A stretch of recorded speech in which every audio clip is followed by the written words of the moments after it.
Hello friends, welcome to my channel. ఈరోజు మనం ఈ వీడియోలో మెగా డిఎస్సికి సంబంధించిన ముఖ్యమైన అప్డేట్స్ గురించి అయితే మాట్లాడుకుందామండి.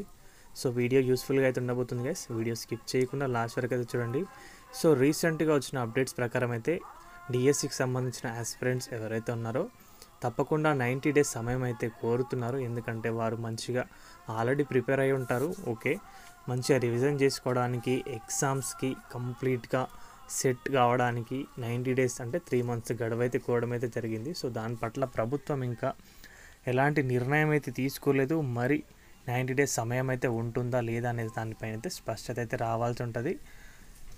అండ్ అదేవిధంగా చూసుకుంటే కనుక మనం మాట్లాడాం ఆల్రెడీ నార్మలైజేషన్ విధానం గురించి. సో టెట్ లాగానే డిఎస్సిలో కూడా నార్మలైజేషన్ విధానం అయితే ఉండబోతుంది. సో నార్మలైజేషన్ ద్వారా అభ్యర్థులకైతే అన్యాయం జరగకుండా ప్రభుత్వం అనేది ఒక మంచి నిర్ణయం అండ్ ఎఫిషియెంట్గా నార్మలైజేషన్ అయితే చేయాలి. ఒకే జిల్లా ఒకే పేపర్ తీసుకొస్తే కనుక నార్మలైజేషన్ విధానం అయితే అవసరమైతే ఉండదు. ఎందుకంటే జిల్లా కంప్లీట్గా ఒకే పేపర్ అయితే ఉంటుంది కాబట్టి. సో కొందరికి టఫ్ వచ్చి కొందరికి ఈజీగా వచ్చే అవకాశాలు అయితే ఉండవు. అందరికీ ఒకే పేపర్ ఉంటుంది కాబట్టి నార్మలైజేషన్ విధానం తీసుకురావాల్సిన పని ఉండదు. ఎవరికి కూడా అన్యాయం అయితే జరగదు.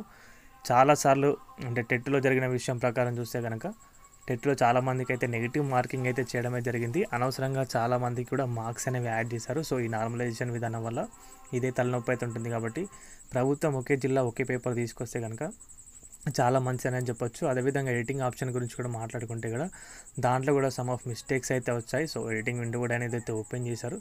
సో దాన్ని అందరూ ఒకసారి అయితే చెక్అవుట్ అయితే చేయండి గైస్. అండ్ చూసుకుంటే కనుక మరో టెట్ గురించి మాట్లాడితే చాలామంది ఇప్పుడు సరే 3 నెలల సమయం అయితే డిఎస్సికి కోరుతున్నారు, మరి టెట్ తీసుకొస్తారా అని చెప్పేసి చాలామంది అయితే అడుగుతున్నారు. సో తీసుకురావడానికి కూడా అవకాశాలు అవుతున్నాయి. ఈ కూటమి ప్రభుత్వం ఏం చేస్తుందో ఎవరికి తెలియదు చేసే వరకు. సో మరీ వేచి ఉండాలి ఏదైనా నిర్ణయం తీసుకునే వరకు. ఎందుకంటే సమయం అయితే పొడిగించే అవకాశాలు అవుతున్నాయి. 90 డేస్ అభ్యర్థులు అయితే అదే కోరుతున్నారు కాబట్టి. సో ఈ సమయంలో టెట్ పెడితే కనుక చాలామంది అంటే 16,347 పోస్టులు ఉన్నాయి కాబట్టి ఎక్కువ సంఖ్యలో పోస్టులు అనేవి ఉన్నాయి. చాలా రోజుల తర్వాత డిఎస్సి అనేది అయితే కండక్ట్ అయితే చేస్తున్నారు కాబట్టి ఇందులో ఆ టెట్ అభ్యర్థులను కూడా ఇంక్లూడ్ చేసే అవకాశాలు అవుతున్నాయి. ఎందుకంటే 2024లో జరిగిన టెట్లో 50% ఫెయిల్యూర్ అనేది రావడమే జరిగింది. సో దాని ప్రకారం దృష్టిలో పెట్టుకుని అయితే ఇప్పుడు కూడా టెట్ తీసుకురావడానికి అవకాశాలు కూడా అవుతున్నాయి. సో ఇది గైస్ అప్డేట్ అయితే కనుక వీడియో నచ్చితే వీడియోకి అయితే ఒక లైక్ చేయండి. మన ఛానల్కి ఎవరైనా కొత్తగా వచ్చుంటే సబ్స్క్రైబ్ అయితే చేసుకోండి. థ్యాంక్స్ ఫర్ వాచింగ్ అందరికీ.